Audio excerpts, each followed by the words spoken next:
Hello mga mi! Another day, another mini vlog. Ngayong araw mga mi, samahan niyo ako maglinis ng aming mahiwagang ref. Hoy, sana all may mahiwagang ref. At bago ang lahat, ipapakita ko nga muna sa inyo kung gaano kagulo yung loob nito. Tinanggal ko na rin pala yung saksakan dyan. At ito nga mga mi, sinimulan ko na nga palang tanggalin yung mga laman niya. At nang matanggal ko na nga lahat mga mi, sinimulan ko na nga linisin yung sa baba.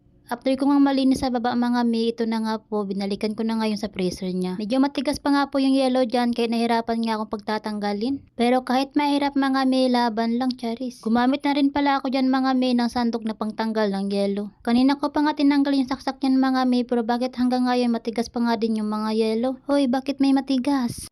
Pero kahit gaano pa nga yung katigas, kayang-kaya natin yan, tayo pa ba? At habang naglilinis nga ako dito mga may, nandito nga itong dalawa kong junakis na nanggugulo sa akin. Diyos mio, Marimar. Paano ba kasi mga may, kinukuha nga nila yung mga yellow dyan, tapos pinaglalaruan nga nila doon sa